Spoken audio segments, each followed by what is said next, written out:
ನಿನ್ನೆ ಅಮಿತ್ ಶಾ ಅವರ ನೇತೃತ್ವದಲ್ಲಿ ಸಮನ್ವಯ ಸಮಿತಿಯ ದೋಸ್ತಿ ಮೀಟಿಂಗ್ ನಡೆದಿದೆ. ಈ ಸಭೆಯಲ್ಲಿ ದೋಸ್ತಿ ನಾಯಕರಿಗೆ ಕೆಲವೊಂದು ಕಿವಿ ಮಾತನ್ನು ಕೂಡ ಅಮಿತ್ ಶಾ ಅವರು ಹೇಳಿದ್ದಾರೆ ಅಂತ ಮಾಹಿತಿ. ಏನೆಲ್ಲ ಚರ್ಚೆಯಾಗಿದೆ ನೋಡ್ತಾ ಹೋಗೋಣ, ಏನ್ ಸೂಚನೆಯನ್ನ ಕೊಟ್ಟಿದ್ದಾರೆ ಅದನ್ನು ಕೂಡ ನೋಡ್ತಾ ಹೋಗೋಣ. ಅಮಿತ್ ಶಾ ಈ ಸಂದರ್ಭದಲ್ಲಿ ಕೊಟ್ಟಂತಹ ಕೆಲವೊಂದು ಸಲಹೆಗಳು ಮೈತ್ರಿ ಸಮನ್ವಯದಂತೆ ನೋಡ್ತಾ ಹೋಗೋಣ. ಒಂದೊಂದನೆ 3 ಸ್ತರದಲ್ಲಿ ಸಮನ್ವಯ ರಚನೆಗೆ ಸೂಚನೆಯನ್ನ ಕೊಟ್ಟಿದ್ದಾರಂತೆ. ಯಾವ್ದ್ಯಾವ್ದು ಆ 3 ಕೂಡ ನೋಡ್ತಾ ಹೋಗೋಣ. ಮೈತ್ರಿ ಸಮನ್ವಯತೆ ಮತ್ತು ಮೈತ್ರಿ ಬಲವರ್ಧನೆ ಮಾಡುವಂಥದ್ದು ಅನಿವಾರ್ಯ ಮತ್ತು ಎಲ್ಲರೂ ಕೂಡ ಇದಕ್ಕೆ ಬದ್ಧರಾಗಿರ್ಬೇಕು.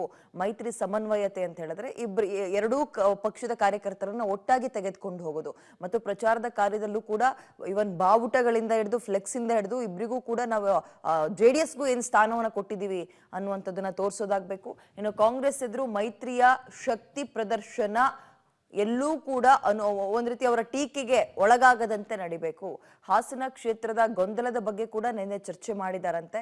ಅಂದ್ರೆ ಪ್ರೀತಮ್ ಗೌಡ ಯಾವುದೇ ಕಾರಣಕ್ಕೂ ಮಾಜಿ ಶಾಸಕ ಹಾಸನ ಭಾಗದಲ್ಲಿ ನಾನು JDS ಕ್ಯಾಂಡಿಡೇಟ್ ಪರವಾಗಿ ಮತಬೇಟೆ ಮಾಡಲ್ಲ ಅಂತ ಹೇಳಿದ್ರು. ಇನ್ನು ಮೋದಿ, ದೇವೇಗೌಡರು, ಅಮಿತ್ ಶಾ, ಕುಮಾರಸ್ವಾಮಿ ಜಂಟಿ ಪ್ರಚಾರದ ಬಗ್ಗೆ ಕೂಡ ಚರ್ಚೆಯಾಗಿದೆ. ಹಲವು ಕ್ಷೇತ್ರಗಳಲ್ಲಿ ಮೋದಿ ಮತ್ತೆ ಅಮಿತ್ ಶಾ ಈಗಾಗಲೇ ಆಲ್ರೆಡಿ ಬಂದಾಗಿದೆ. ಮೋದಿ ಅವರು 2 ಸಲ ಬಂದು ಹೋಗಿದ್ದಾರೆ. 2 ಕ್ಷೇತ್ರದಲ್ಲಿ ಸಮಾವೇಶ ಕೂಡ ಮಾಡಿದ್ದಾರೆ. ಮತ್ತೆ ಅವ್ರನ್ನ ಕರೆಸೋದು.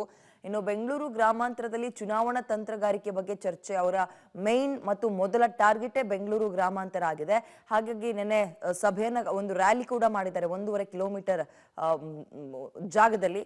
ಅದರ ಜೊತೆಗೆ ಮೋದಿ, ಅಮಿತ್ ಶಾ ಅವ್ರನ್ನ ಕರೆಸೋದು ಮತ್ತು ಕುಮಾರಸ್ವಾಮಿ, ದೊಡ್ಡಗೌಡರು ಈ 4 ಜನರನ್ನ ಎಲ್ಲೆಲ್ಲಿ ಒಂದು ಪ್ರಚಾರದ ಕಾರ್ಯದಲ್ಲಿ ಬಳಸ್ಕೋಬಹುದು, ಅದು ಅನುಕೂಲವನ್ನ ತಂದುಕೊಡುತ್ತೆ. ಇದೆಲ್ಲದ್ರ ಬಗ್ಗೆ ಚರ್ಚೆ ಆಗಿದೆ ಅಂತ ಮಾಹಿತಿ.